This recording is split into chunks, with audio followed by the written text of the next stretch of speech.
Hi, everybody. How's everybody doing? Awesome. Welcome to the long-awaited learning series with Mr. Kereliuk tonight. I don't have too much to say. I'd really rather let him do the talking. And by that I mean the guitar. He's a really nice guy. On your seats, I don't know if you saw it or if you started filling it out, but you probably need pens to do that, so I'll pass those around. If you see there's actually a survey, and you have the option, well not the option, but you have the chance to win a $500 shopping spree if you fill this out. You don't have to fill it out. It'd be great if you did. So I'm going to pass out pens, and other than that, you can hand it in at the very end to me or to another staff member. And without further ado, here's Kelly.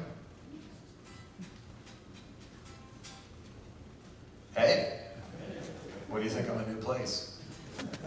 It's my living room. Well, I'm not going to waste much time. I'm going to play a song first. Then we can start talking about the dreaded T word technique. How to develop it smartly, and hopefully tasteful ways on how to apply it, which is sometimes the make or break. So let's check it out. We'll do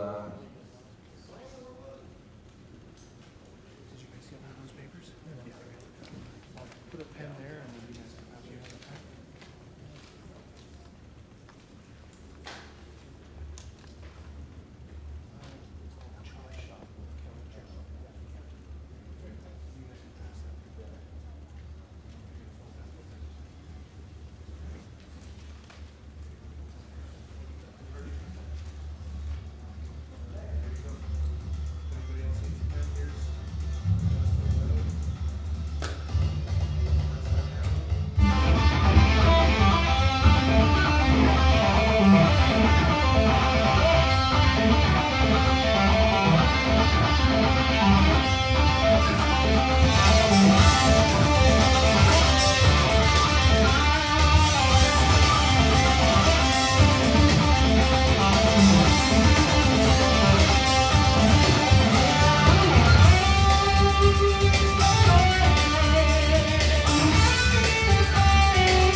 One of the biggest topics is, I think, for people who play an instrument of any sort, regardless of what their aspirations are, is developing enough ability to be able to play what you want to play. Makes sense.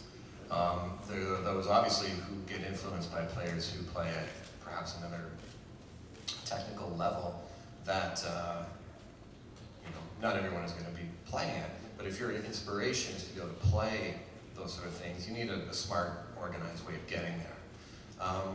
So one thing I have to kind of pass out there before we kind of get into that kind of thing is if you're one of those kind of players who doesn't really care to play like,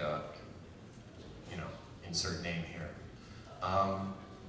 that doesn't mean you shouldn't embark on trying to develop your technique to a higher level anyway, even if you would never play that stuff in front of your friends.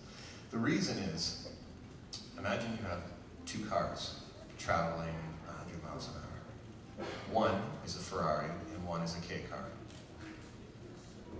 They're going the same speed, but one of those cars is going to have a way easier time at that speed, right? So, do you want to be the K car that's chugging along barely at your, barely able to hold on, or do you want it to be just a walk in the park, right? So even if you're, the blues player who doesn't want to play anything like that, that's totally cool. But if you did have those abilities, everything below that level will be just like, I can't remember who it was I read an interview with. I think it was Paul Gilbert, actually, and he said, when I'm playing live, I try to practice my most difficult stuff and get it to a level where it's about, I think he said 10% or 10 beats per minute faster than what he needs to play it. And of course, being Paul, he's got a sense of humor, and he says, because when the tomatoes and the shoes are flying at me, and adrenaline is kicking in and all that, things that are working against you, you want to be able to just handle it. You want to be able to not have to sweat it. You can just duck tomatoes and still play what you got to play. So, with that in mind, practice, right? Everyone knows the word. Everyone thinks they know what it means. But we should probably define what that is. Who wants to answer that one? What does practice mean to you? Go for it. Yes. What would that be?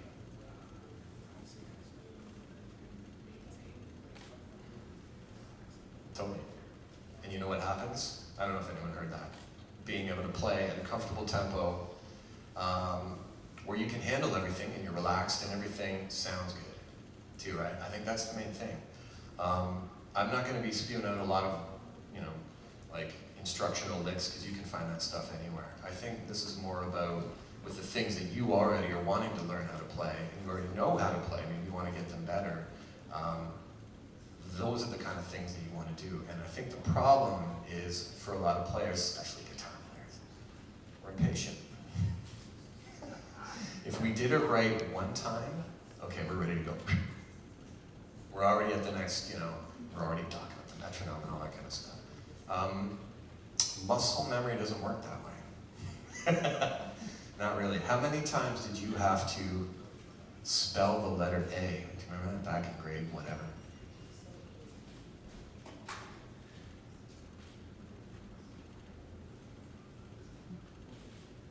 Crap, I don't know why. You had to do the whole page, and you could have sworn your teacher just hated you. But that's not the case. They know that it takes that many repetitions of something in order to get to the point where it's automatic. So you don't think about it now, but it probably took you a good 10 seconds to do a really good letter A. How long would it take you to print your entire name now? Nothing, right? So it's the same thing. You want to develop patience. And you have to trust in the process. You have to make sure that what you're doing is musical at every step of the way. Even if what you're doing isn't necessarily all that musical. Like, let's say, for example, it was just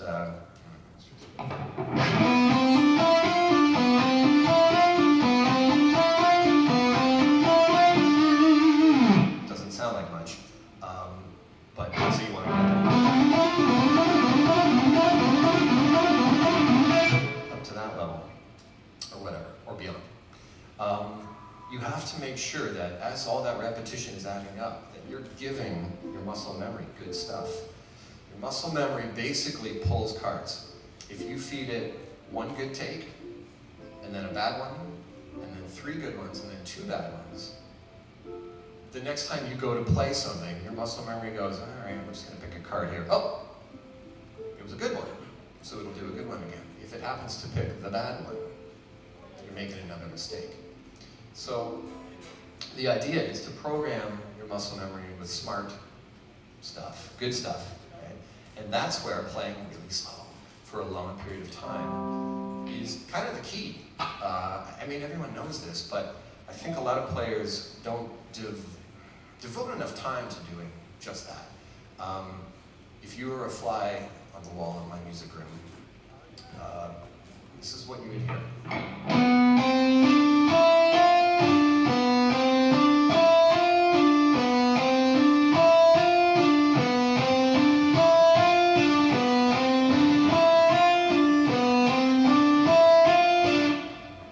For a long period of time.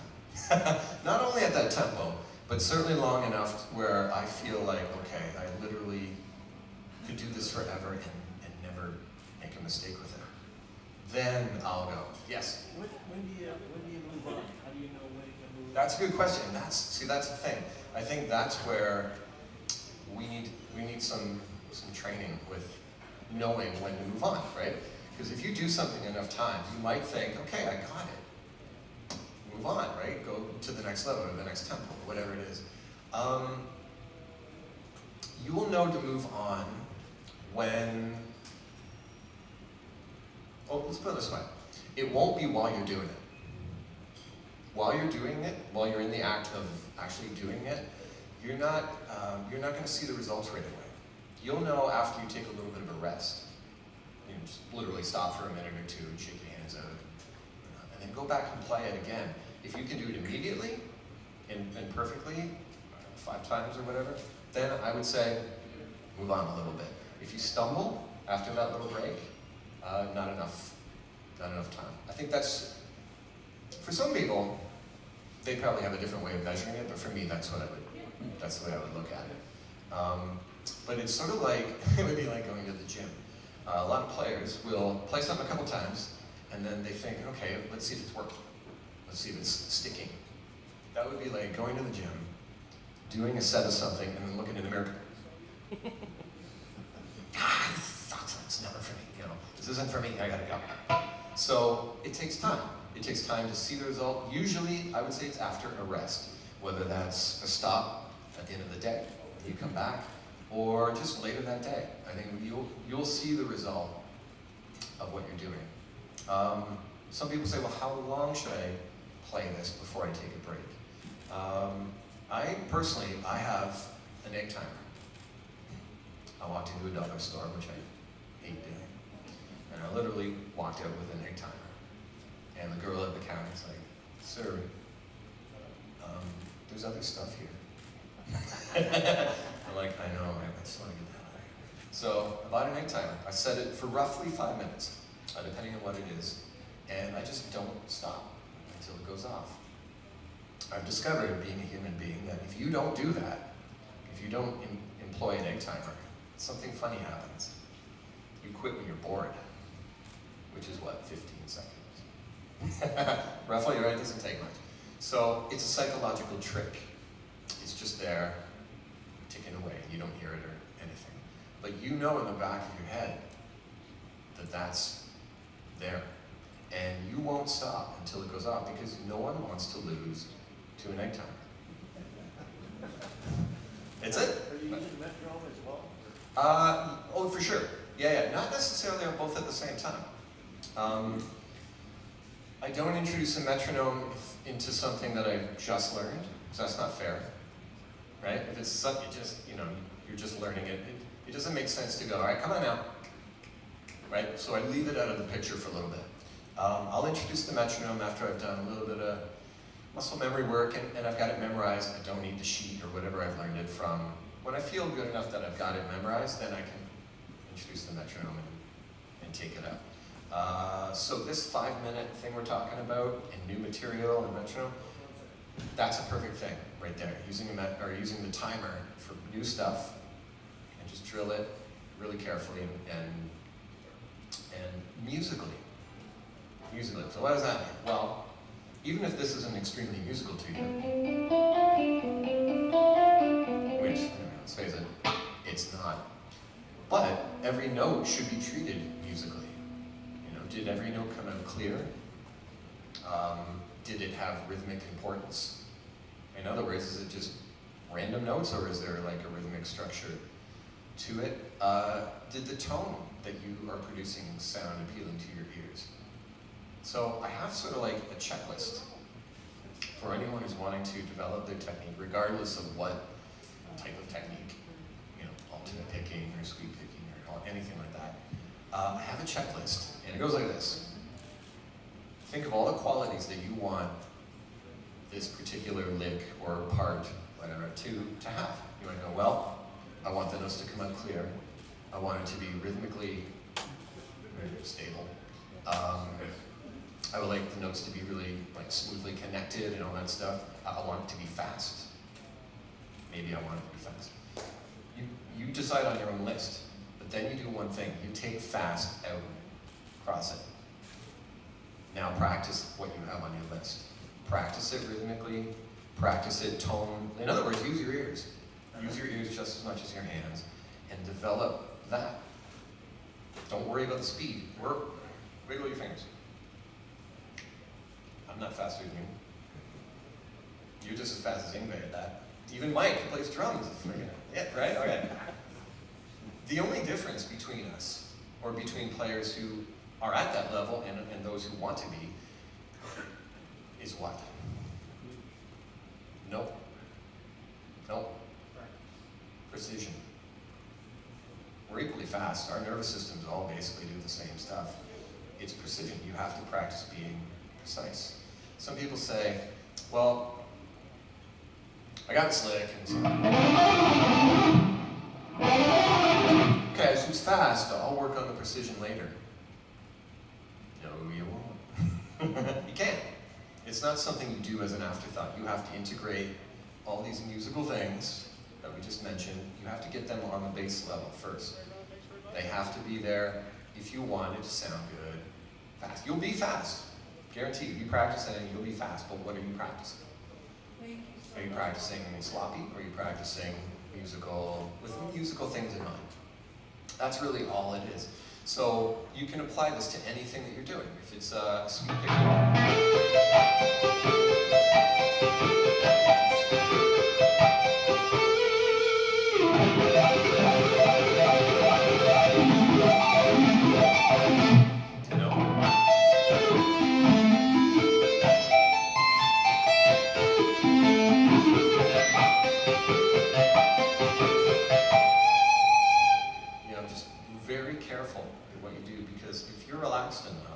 developed enough muscle memory of those elements, they're going to be there when you just go, oh, geez, does that mean? Right? That's kind of what it's like. So I think that's the biggest twist. I think a lot of players are not adverse to the idea of practice. It's not that,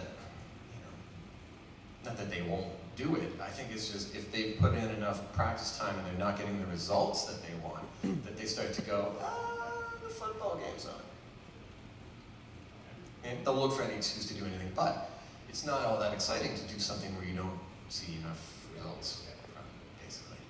So that is kind of the philosophy behind it in terms of what to do when you're practicing. Any questions about that? How long would a practice session would you consider is good? And would you just practice one thing, one element, or do you practice two elements? That's actually a really good question, because a lot of people look for a finite amount of time. They think what's ideal. And to be honest with you, I don't have one. If you got 10 minutes, do it. And a lot of players will go, I've only got 10 minutes, it's not worth it. Yeah, it is. You set your timer, didn't you? 5 minutes. Don't worry about, here's the thing too, practice sessions shouldn't be a ton of stuff that you go, okay, well now I gotta hit this on the list, and this on the list, and this on the list. Like, a practice regime, or practice regimen, or whatever you want to call it. I think a lot of people attempt them, they sound good, they look good on paper. How many people have actually stuck with one for any real length of time? I haven't, I've tried. Why? Well, because let's say I start on figure number 1, and it's going well. And I've got it written down, I'm only doing this for 15 minutes. Well, what if I don't want to stop? What if I'm making really good progress on this one thing? Should I really stop and go and then, work on my jazz chords? Or no, stick with whatever you're on, and if it's working, keep on it. The thing is that if you get 1 or 2 things up to a high level, everything comes up with it. So I think when you have a list of all the things that you think are important about music and guitar playing, bass drumming, whatever, you think, oh, I'd love to do this and I need to be able to do that.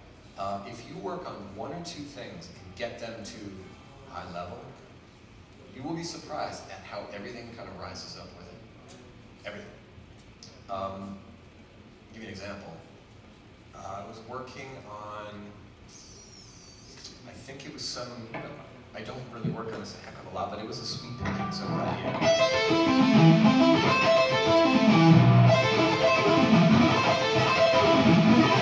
Something like that. And I worked on it for about a half an hour, and I thought, okay, man, pretty good at it, right? Let's move over to this other thing. Strangely enough, my alternate picking improved that day. Does that make any sense whatsoever? I wasn't alternate picking, I was doing quite the opposite. I was doing that rake along the strings one way and rake right back, focusing on all the elements we were talking about, mind you. But my alternate picking seemed to improve that day, and I hadn't even done any of that. And the only thing I can think of is I had improved my coordination with the sweep picking.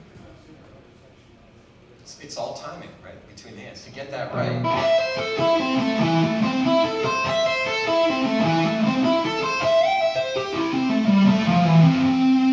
like correct timing and precision has to be utilized. So of course, it's going to play into alternate.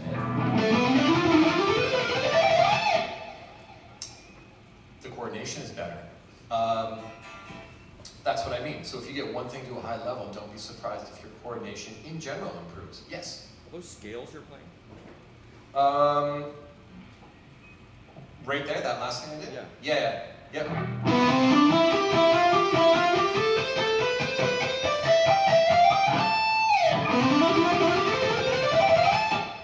Yeah, it's just a little sequence based on A minor or C major. Yeah, a lot of fun to play. Can you apply that technique if you're trying to learn a specific riff that you already know, but you're not coordinated on it? Sorry, say that again? If you're trying to learn a guitar piece like a riff, can you use this application to slow it down? Oh, yeah, absolutely. Yeah, it works for anything. I mean, it's just, it's basically like the sports analogy. You can't run with a ball until you've caught it. Obviously, right? So, yeah, absolutely. You can use this to learn any part of the song. Doesn't matter how fast or slow it is. It's really just the basic principles of how muscle memory works and how you should work with it to get a handle on something. Yeah, so yeah, absolutely. I would totally do that with anything. I think it's time for another song. Let's do it.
right, so by the way, these songs that I'm playing are some jazz standards of note. You're right. Well, the first song was a track, actually, from one of my favorite projects, Sound Chaser, Art Griffin Sound Chaser. You may have heard that one before if you've been kind of following me on social media or whatever. The song Fast Track seemed to be doing quite well. Interesting, actually, as it's an instrumental track and very kind of specialized one at that, but it seems to be getting a lot of attention. And Mr. Art Griffin, right over there, wave, there you go. Yeah, he wrote it and allows me to do whatever I want all over it. Sorry, bud. The second song, the one I just played, is actually from my band called Prism Mind, and I've got a few guys here. Johnny, our singer's over there, which you just heard, even though he doesn't have a microphone for once. And where did he go? Oh, there it is, just kidding. So, yeah, fun stuff. Two totally different projects that you can hear. And, yeah, both a lot of fun. So, watch out for both of those. By the way, I have CDs of both projects here, if you're interested afterward. Let me know. And, all right, so, portion 2. I better check my time.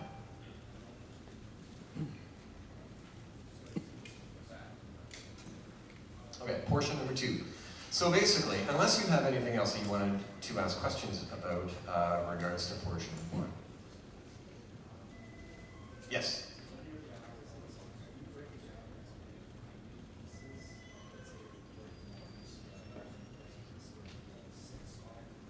Yes. Actually, that's a really good question, and I'm going to kind of tell you how to get some more out of that concept. Okay, scales. Very common when you're given a scale, it's either a little fretboard grid, right, or it's in tab and it's all 6 strings and whatever.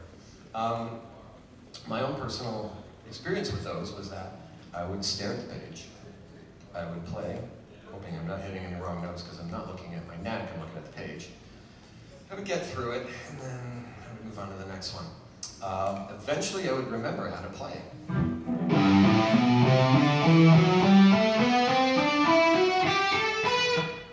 Cool. And then I would play it backwards.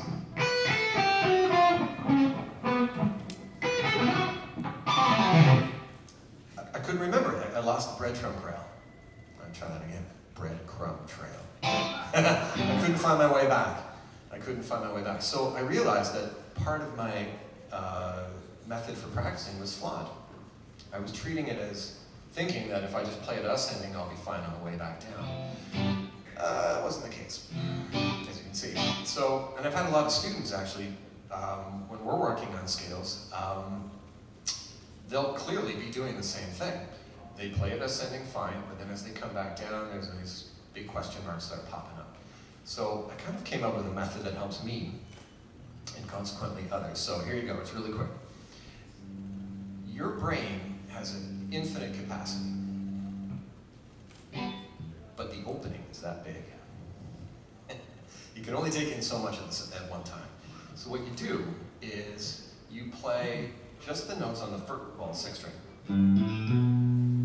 and treat it right away as an ascending and descending thing. Pretend that's the entire scale right there, 3 notes. And right away you start the descending process, don't wait. This will not take you long to get good at, but spend a minute or 2 on it. Now you're ready to add the next string. You're only adding 3 new notes. You're not adding, I don't feel like doing math, all the other notes. You're not asking your brain to take it all in, right? Just 3. And they happen to be, in this particular shape, the same frets. So, great. Less information, the better. It's easier to integrate. Think of all the ultimate picking practice you get by doing this too. You may think it's going to take forever to get through the whole scale. You'll probably have the scale down and memorized in a day or 2, as opposed to kind of okay in a week. Then you integrate the next string. Again, it's only 3 new notes, it's only one tiny little bit of information, and your brain's going and taking it all in, right? By the time you get 5 minutes, you've got the whole scale up and down, no problem. You're not sweating the descending because you've made it an important part of the whole process, right from the top. And so for scales and stuff like that, that's what I would do. And it doesn't matter how weird or exotic the scale is. You know, the half whole diminished.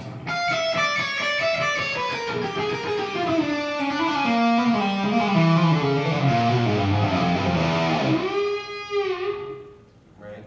Yeah, you wouldn't play that at a wedding. But still, you could integrate that method with anything at all if you're learning something like a scale or a lick. But you also said breaking it down into smaller chunks. Yes, you may not have to do that with everything. You may be learning a part that you get the gist of it, but there's just that one little weird section. Then you know what you do? Don't do the traditional, conventional method, which is if you make a mistake, go back to the beginning. Don't do that. It'll take you forever. Let's say the lick is 10 seconds long and you made a mistake at around 8. Why are you going to play the previous 7 seconds to get to the mistake? Why don't you just practice the mistake? Right? Chances are the mistake happens between 2 notes. Practice those 2 notes. Right?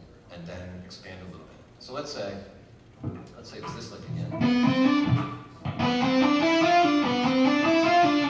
Or let's say we expand a little.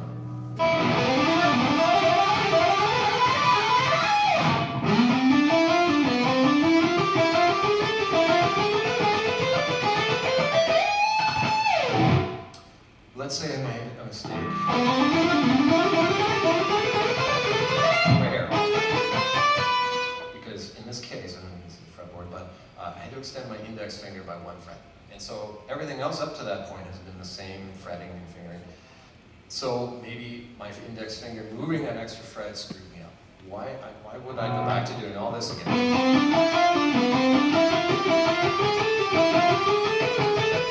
To finally get to that part. I would probably get more results much sooner if I just did this.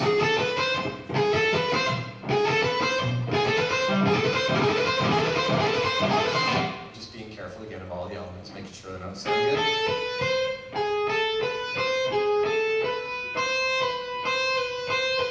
I'm not getting ringing between notes that are on adjacent strings, all of those things. You basically have to be your own doctor here. You have to diagnose your own problem. All this kind of stuff. But that, let's say you do that.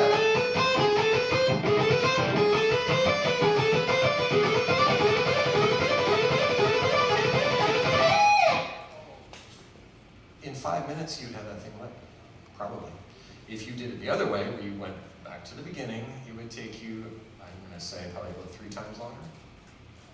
Because it takes you longer to get to the problem area. So that would be what I would do. That's another way to break something down. You don't have to break everything down. You probably are going to be fine with a lot of it. It's just that one little area, whatever it is, just scalpel, take it out, put it under the microscope. Okay? And that way, you can get, this is actually what made me realize, you can get a lot out of 5 minutes. If that's all you got, man, think about that, right? Most people will go, well, 5 minutes, oh, I've got 7 songs I have to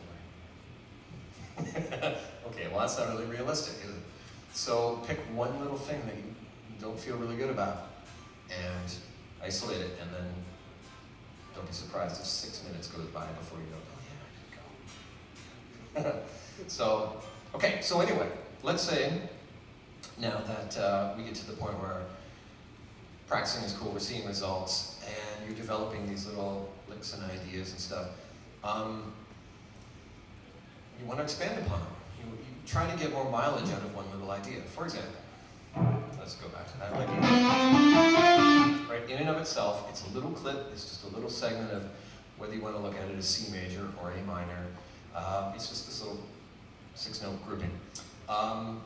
You can change what tonality that is. Let's say you're playing a bluesy track and you want to throw it into more of a bluesy context. That's not very bluesy.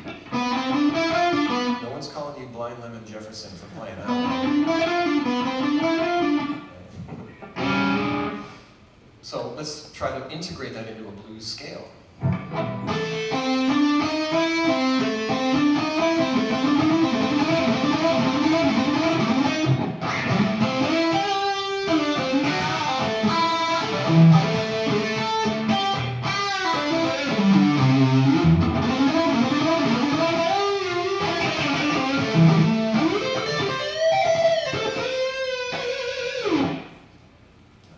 blues either, but you could hear it in there, right? I just throw it in for a little bit, and then you're out. You got more mileage now out of that simple lick. It's extra colorful. I'm gonna try this one. Let's try a diminished tone.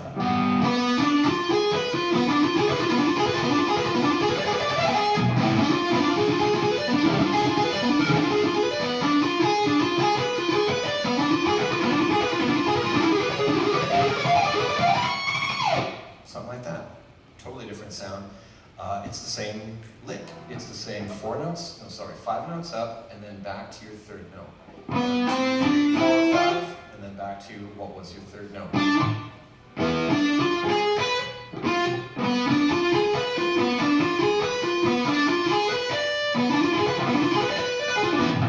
And you've got, again, a lick that no one would know is the same as the first one you just played. So that's another thing too. You just have to think of different contexts and take something that you've been practicing and think, okay, how could I, integrate that somewhere else? And that is endless. I mean, that you can. I've probably thrown that in 4 different songs that I can think of in the last year, and no one has ever said, "Hey, I know that's the same lick." Yeah, they will now. 45 people. That's the same lick. So.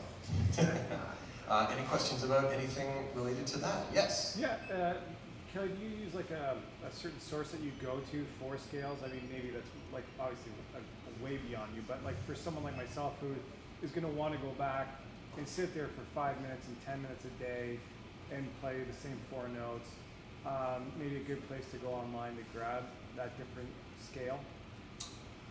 It's endless. There's probably a ton of resources out there. You just type in like guitar scales or exotic scales or whatever. But here's what I would do. I wouldn't do that. I wouldn't sit there and go, okay, now I'm going to try playing it in this mode and try playing it. My desire to put it into a different context comes down to the context. If I'm writing a song, it's probably already structured with a chord progression and whatnot, and I'm trying to make that lick fit whatever key that's in. So I'm not going to worry about looking for the hexadecatona Wada scale if I'm not going to use it. Like, in other words, I already kind of have an idea of what the context is going to be, and now I work on integrating it into that, as opposed to just picking something out of the air. You can do that. I mean, it's probably going to be a fun afternoon trying to figure out how to play that lick in tons of different keys. Yes? Picking the notes out of that chord progression? Yeah. Actually, to be honest with you, that's what I think about more than scales now. It's targeting chord tones. I talk a lot about this in lessons, so some of the guys are here going like, yeah, shut up. But here's the thing, if you have 7 notes, typical major scale or minor scale has 7 notes, and let's say you're playing over one chord, let's say an A minor chord.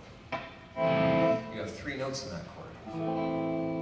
Guess which 3 notes are going to be the strongest notes you could possibly hit over that chord? Those notes, A, C, E.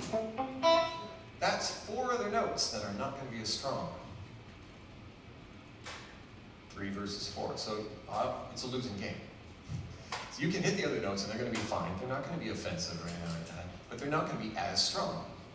So basically what I've got it down to is instead of thinking about scales all the time, I really try to target chord tones.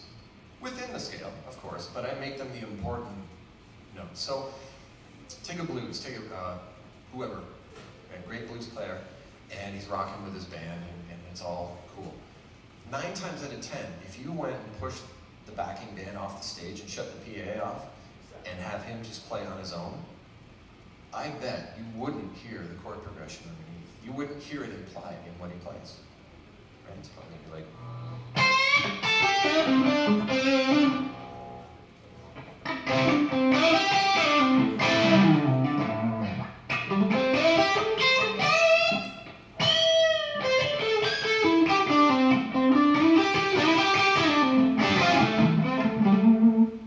That could be played over one chord as far as I can hear. I didn't hear a chord change implied anywhere. What if you tried practicing playing blues unaccompanied? But take note of what notes are in the chord. take note of when that chord is changing. This is going to require thinking. This is the part that sucks when you're trying to play, is actually also thinking and being able to keep track of what's going to happen. This took me a while to do because it was kind of like, okay, I'm going to attempt another blues. I want to see, I'm going to have a chord progression in mind, see if you can hear the difference.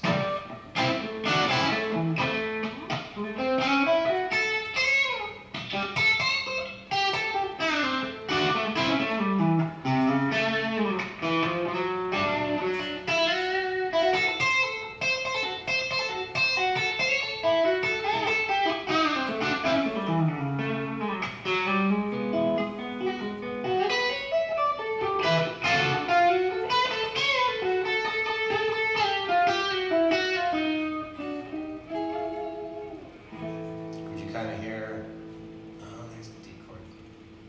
So if someone pushed my backing band off the stage and kicked them out, I still want you to be able to know when those chords are dropping.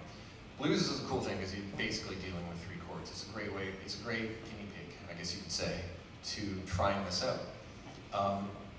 And it basically entails you thinking beyond just a scale. I mean, sure, I'm using the pentatone in mind. But not all the good notes are in that scale. If I'm playing,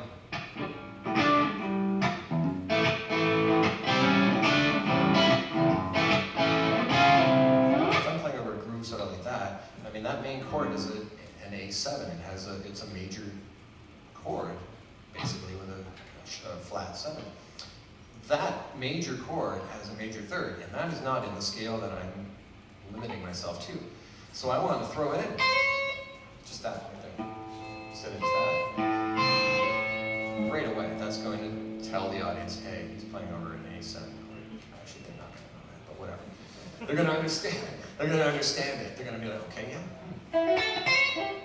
Because if you're playing just minor stuff over major chords, it's going to kind of sound a little hard to define what the chord will be, right? Minor over major is like a square peg in a round hole. It's just, it's fine in a blues context, but if you can throw in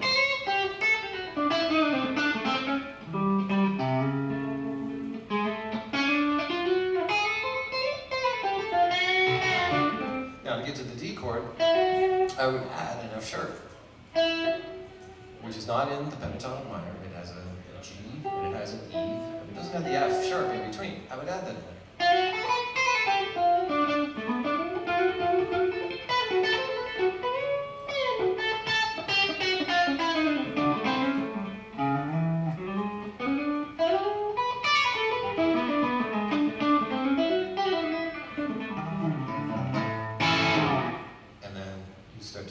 Used to the concept of adding that.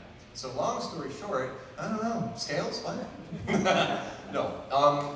Yeah, you could, like, the resources, when I had it, when I was kind of getting into this stuff, pre-internet, was books. I had a couple of books. One, I can picture it, but I can't remember what the title was. It's, it's more, I guess, the technique. Like, because I agree, like, the scales, like, that's just not something I'm going to do or play. And I know that, but it's like you said, it's that technique and the precision or whatever. Yeah. And, so, I don't know, maybe is it something different around technique? You just play the same stuff and just slow and then get faster and get better. It's basically, it's just keeping an eye and ear on all the things that are going to make it sound good when you do get it quicker. Right? So you just have to trust that it's going to happen, but you got to make sure that all the things that when it gets there, that it's the cake that you want to come out of the oven, and not something weird and different, right? Mm-hmm. So if you threw in some weird stuff in there, it's going to come out a little weird. So just make sure that all the elements are there. So use your ears just as much as your fingers, and then just apply that repetition and watch what happens. Cool. Okay, I'm going to check my time.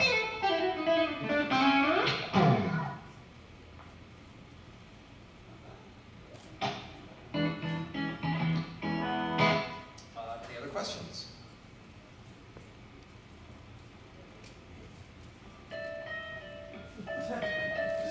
Yes. How would you suggest to best split up your practice time? Wait a minute, shouldn't you be at my place for a lesson right I now? should, but since you're not there, I'm here. Oh.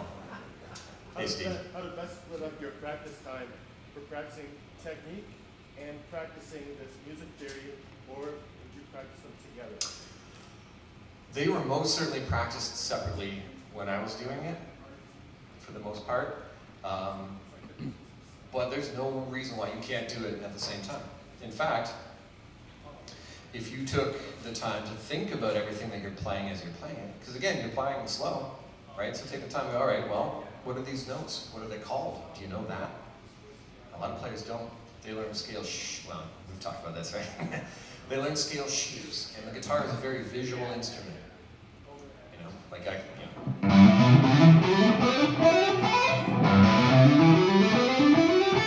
it's a G major scale. You do straight 3-note per string all the way across the board.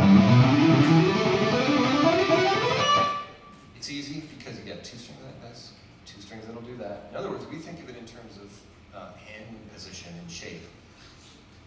And you can blaze through it because you don't have to think much. So your muscle memory will actually pick this sort of thing up quickly. What I've noticed though is that if I stop someone playing, I go, what was that note? They'll go, they don't know. Why not? Right? Why not? If you're targeting chord tones, you would want to know where those notes are. So, basic idea with learning this kind of stuff is, when it comes to the theory part of it, don't treat that as a separate thing, because it's not. It really isn't. If you were to just make it a diligent attempt to name the notes as you do these things, anything, by the way, you're going to get really good at naming the notes. I know that sounds obvious, but you're going to get really good at it. That's going to come in handy when you evolve past just thinking, okay, scale shape, and I'm good, right? You're going to want to target, again, 3 notes are good, 4 are the odds are against us, my friend. So, yeah, if you start naming the notes as you go and make a habit of it, sure, it's going to be slow, but you'll get really good at it. Okay, let's try something here. Name a note. G? A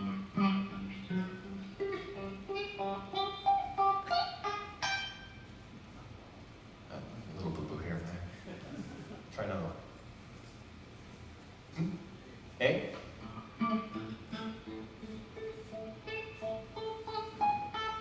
Sorry. That's all the A's on the guitar. E flat. Which one? E flat. E flat. Thanks, Bubs. Crap. Pretty close. It's the light. The point is, if you can do that and you know what notes you're targeting, you know how much guesswork is out the window? And that just came from a lot of deliberate naming of notes, actually in a very linear way. I did most of that work on a single string, which when you're developing your technique on the guitar, I can't stress enough how important single string is. I have quite a few guys that I teach, and some of them come in and they're in bands already. They're in bands and they're recording and they're really good. But they come in and they want a little tune-up, or they want a few lessons on tweaking or whatever, or getting to another level because they're recording something or whatever. And they go, basically, I just want to improve my technique. And I go, okay, we're going to start on a single string. And they're like, no, dude, I was looking at doing this. I'm like, I know you were, but we're going to do single string stuff. And I'm like, all right, whatever. So I go,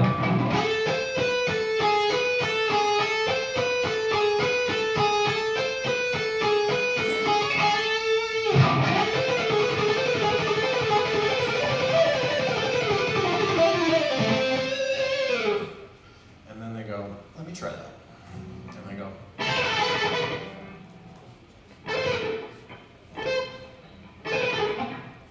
I see what you mean. The thing is, a single string might seem like kindergarten to a guitar player, because all the cool stuff happens on all the strings. But that is the easiest thing you can do, is try to coordinate your left and right hand, synchronize them, precision, on a single string. It's relatively little movement for the pick, so you don't have to worry about staring at it. And it's it lines your fingers up great.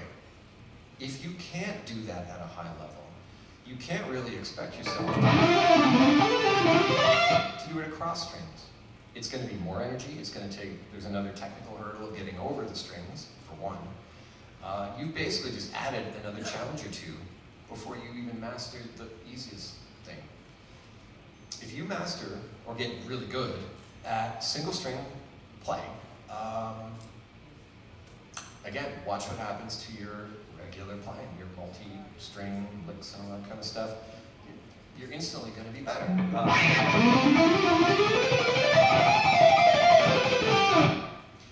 I changed strings there a few times, but at some point I was on a single string.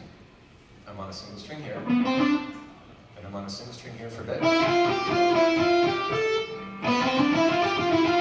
So I'm on a single string at some point throughout that entire lick. There's a couple of string crosses, but I've already got the easiest part mastered. So really, this guy is only really thinking about the string crosses. I don't have to worry about the single string stuff because it's rather integrated already. So sometimes you have to make the difficult stuff, you have to find what the challenges are and then master them one by one. And look for the easiest one first, might as well.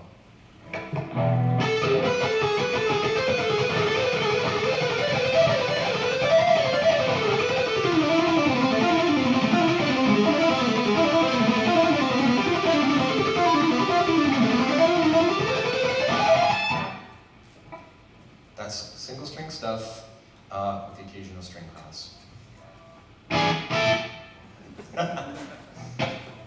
So that is also true with legato, by the way, too, with developing your hammer-ons and pull-outs and all that stuff. Some guys are really good with picking. They don't, they pick that up, no pun intended, really quickly, and then they really struggle with getting a decent left-hand articulation. And I find part of the reason is they don't practice that rhythmically sound. In other words, when you pick when you play a line that incorporates both hands at the same time, one basically guides the other. Your right hand is basically going to be the watchdog of your left hand. The idea is to sync them up, but this is your rhythm dictator, right? So when you stop picking and you let your left hand do its thing, it's kind of like a dog off the leash. It just kind of wants to go everywhere. Right? It's hard to play rhythmically even. So if you want to improve your left-hand technique, right away start integrating rhythmic stuff in.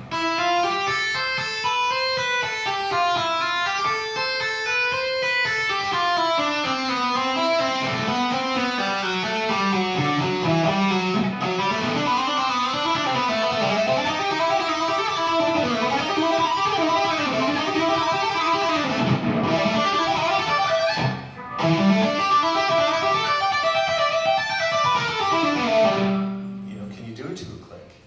I find a lot of players struggle with that. They're quick on one string and then they kind of pause, and then they're quick on another string and then they can pause, but they don't really get out.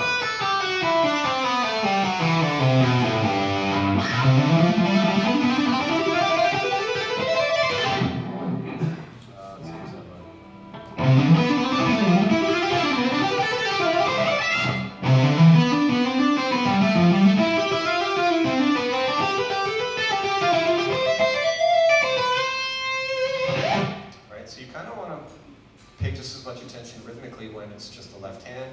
Again, listen for the accuracy, the articulation of the notes. You don't want your notes to be weaker and some stronger and all that kind of thing. Unless you do want some dynamic in there, and then you can do it on purpose rather than by accident. So I think it might be time for one more tune. I hope I remember this one.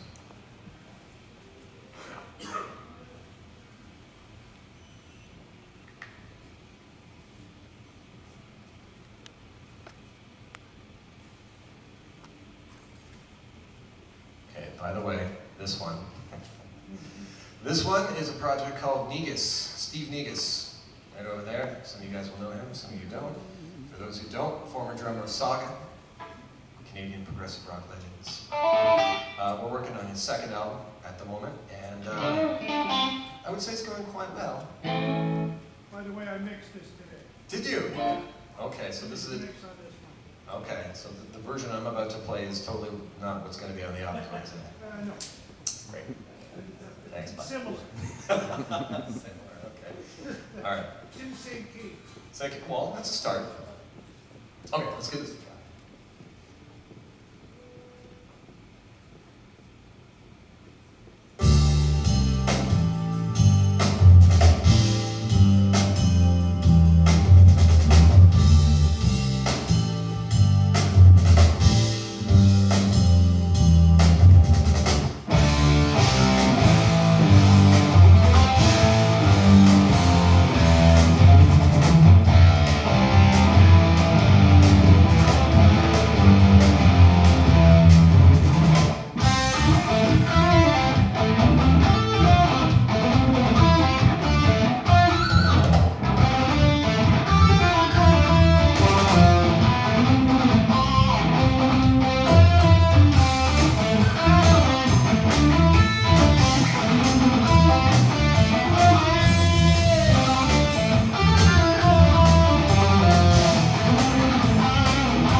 Weird little midsection there, eh?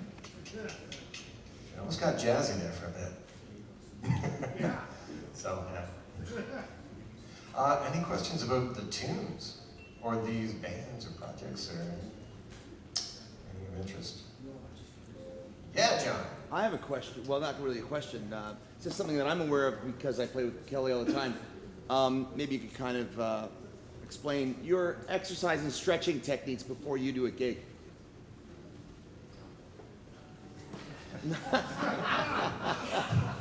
Actually, I don't do them as much as I used to. A little bit. I'll do like this kind of thing. The one that all the guys in the band make fun of me for every time. And they're like, yeah, Kevin's got a motorcycle. Right? But it basically pulls, you can feel it out down here. If you all do it, I won't feel so bad. You can feel, thank you. You can feel it right there, right? So some people do this where they pull, and I'm like, I think it's too much. I don't think you need to actually pull. I can feel it enough. I'll do ones where I basically do the John Petrucci stretches. Anyone seen that? Yeah, right? So he does this thing, and then his arm cracks, and he goes, oh, here's my crack also. Just things like, just basic stuff, and hold them each for about 20 seconds or something like that. That's about it. My warm-up now is not so much about getting the blood pumping. Because what you'll do if you think that that's what you need to do, you'll exert too much. You'll be like, I gotta get the blood pumping. And then you've burned yourself out, probably. I used to get to a point where I felt I was really warmed up and my hands needed rest. I don't want to need a rest until I'm done the show. I want to need a rest before I start, right? So now, warming up is literally reminding my muscle memory of what I wanted to do. I don't want to exert any more pressure than I need, so that's what I focus on when I'm warming up. I was sitting over there, warming up a little bit, and it was literally just, something like this. It doesn't matter what the subject matter was. It was probably just a little scale idea.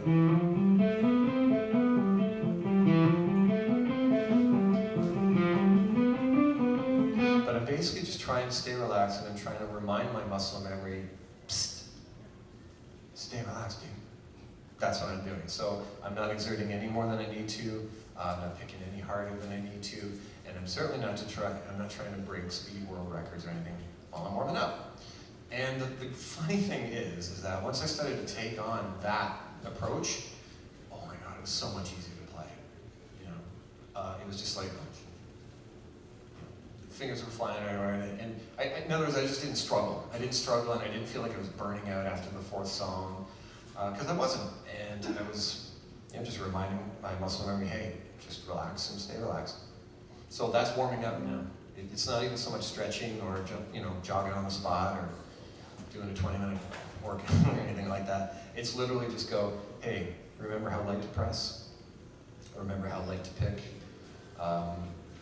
That's it. If I find that I'm starting to tense up anywhere, even a little, when I'm warming up, I'll just kind of stop. I don't want to hit that realm. I don't want to hit that realm where my arms like, all right, we're ready. You don't want that. So, but it used to be like that, but I used to burn out. So, thanks, John. That was a good question. Jason. Explain a little bit what the writing process is for example, like the melody and rhythm relationship on this verse. I just feed him everything. This is what you're playing, Bubs. No. Actually, in that case, with the knees thing, a lot of it starts at his place on his own. For the most part, he'll have an idea of something, and usually for him it starts with a rhythmic thing, which is no surprise, being a drummer. You'd be amazed at how, if you're familiar with Steve's playing, you're probably familiar with the Song of Days and all that kind of stuff. You might be surprised at how he has not regressed, but progressed, literally, in terms of, how many hours a day do you still practice, Steve? At least 4. Every day, pretty much. I know quite a few guys I've run into who've been there and done that, like Steve, and they're just sort of like, just pick it up what I want. I just do what I do, and that's it. Whereas Steve's like, you know what? I just had a cup of coffee, and I'm not happy with what I did yesterday. So I'm gonna go downstairs and I'm gonna work on things. And he works on stuff more than anyone that I've met who's where he is. In other words, he's just progressing all the time. And he's way better than he was back then, I would say. I think I'm allowed to say that, right? Absolutely. Okay, thanks. So anyway, what I'm getting at is that while he's practicing, he's working out different rhythmic things. He's working on different ideas. He'll learn something, and then he'll go, okay, now how can I do it backwards? How can I do it this hand? How can I do it this way? What would happen if I displaced the beat with this hand or that foot or whatever? And sure enough, he ends up coming out with like this crazy thing. He's like, hey, he calls me Chubbs. Hey Chubbs, check this out. This is the part of the new song. And I'm like, where's the one?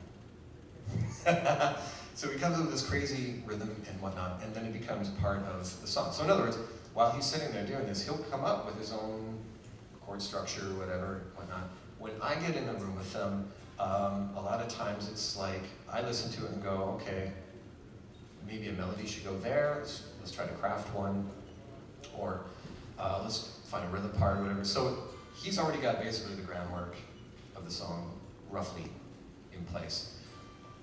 And then I just come in and calify it, I guess. And then he says, no, don't do that. Yeah. Play the way I wrote it, damn it. Is that process vastly different with the different projects you work on? Yeah, for Prison Mind stuff, generally, so far, well, for the first album, it started with me, with each song, where I would do a rough demo of the song from front to back. I would have like programmed drum stuff on there, and basic idea. None of it in stone. I never present anything to the guys and say, here's what it is.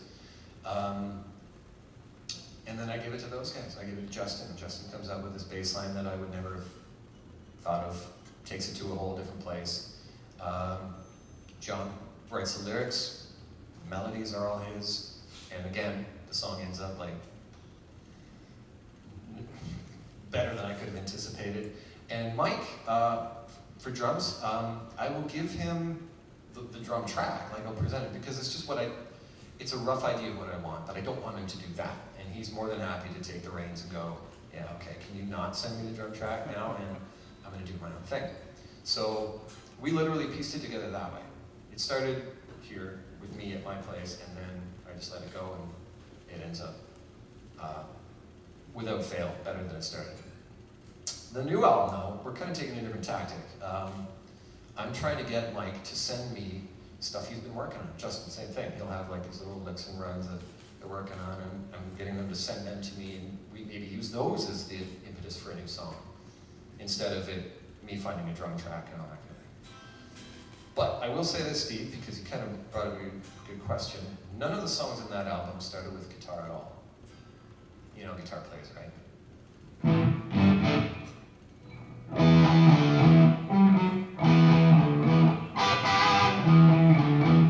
Stab it, man. I'm playing some live stuff. And then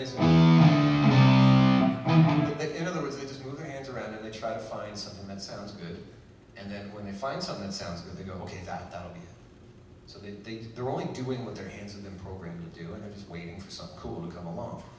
What I thought for this album might be a better idea, because that can take a while, is I would come up with a drum part first, something that sounds cool. They have these pre-programmed little rhythms and stuff in, what do I use, Addictive Drums.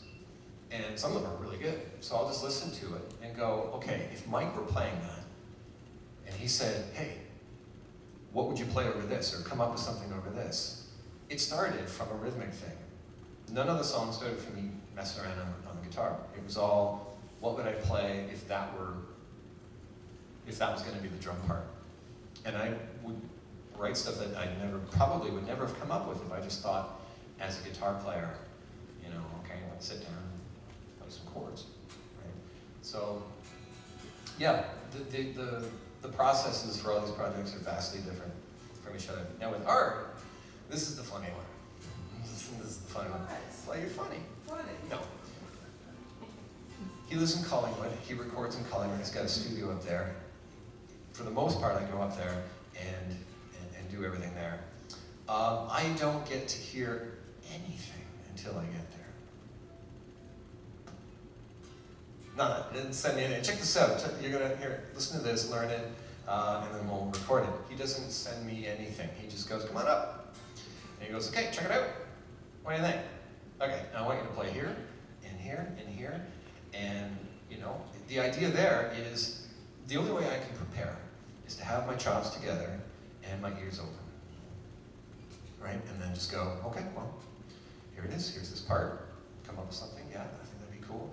And then when I leave, I forget everything I did. Then the album comes out and I'm like, that's me? Yeah, it's literally like that. So all three are different, which is why it's so cool to do all To three. be fair, Yeah. when we first started working together, I said, hey, you want me to send you this progression and you can work on something? He went, no, I'm just gonna wing it. Art, my story was funny. It was cool. Run with it. No, you're right. Yeah, the odd time he'll go, okay, check this out, or I want you to play this bit. But for the most part, it's all new. Like, we just finished my parts a little while ago, right? 2 sessions, I've been calling them, 2 weekends, 2 months, whatever. It only felt like. Oh, it was brutal. Hanging out with you, and yeah, I mean, it was the same, basically the same process. And I don't really remember much of any of the specifics of the songs, or if he said, you know, do you remember that song that we did with this title? I'm like, oh, I'd have to hear it again. Yeah.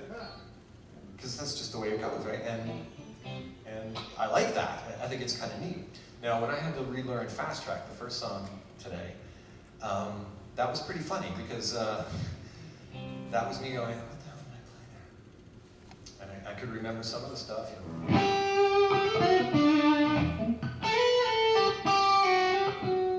But all the solos were completely improvised. And so try relearning one of your improvised solos note for note.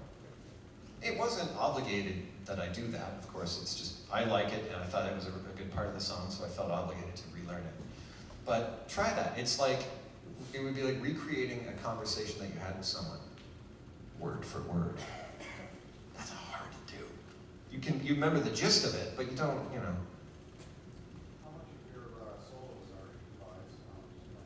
So say Prison Mind, 100% written, composed, because I just think that that's what that music would work best for that kind of thing. So I thought, no, I'm gonna write these little mini things, and they're always the same. And none of the others are like that. Art stuff, the sound chaser stuff is all off the cuff, and solo-wise, same with me, it's all. what kind of time frame for solos writing? You mean in terms of like? Oh, okay. To write, generally not very long, because I only write about 8-bar solos. That's one thing, if you listen to that album, people are like, dude, why didn't you let go more, right? I think the longest solo was probably, 16 bars, or something like that. It really wasn't long, and I didn't want it to be an excuse to wail. It was like, it's just enough, and then back to the goods, right? So it's like, I'm here, but I'm not overstaying my welcome. And I think because of that, none of them, I don't think any of the songs become, you know, like guitar boring. You're just like, oh, this guy stop. Yeah. Yeah. How do you decide if you're gonna for lack of better term, kind of like melt someone's face off during the solo? Because obviously, you know, you can sweep it, you do it all the different techniques, right, really well. Oh, thanks. So how do you determine that you listen to the back track? You're like, I can easily come up with a sweep to be part of the components, or should I come up with like a slower or like a long or? One word.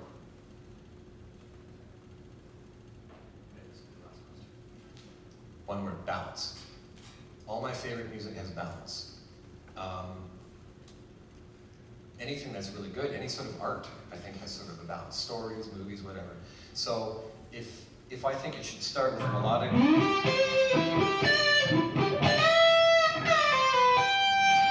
then maybe the next part.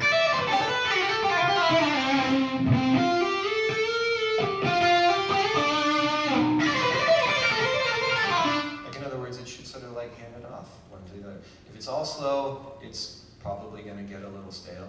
If it's all fast, it's going to get stale even quicker, right? It's what's going to be cooler than for a fast part if it comes right after like a cool, like a melodic part. People are like, oh, that's groovy, and then smack them, right? So I'm always just looking for that balance, basically. And with that, time has flown. It's 8:30, folks. Thanks for coming. That was awesome. I'm glad all you guys were able to make it out, and yeah.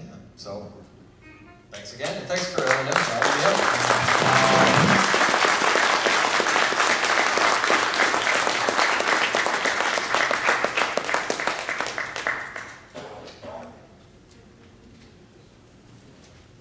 All right, so thanks for everybody for coming out. This was one of the coolest things that I've ever been a part of here, so I really appreciate Kelly coming out and everybody coming out to support him. If you haven't filled out the questionnaire yet, now's the perfect time to do it, and then hand it back to me and look around. All right, thanks everybody.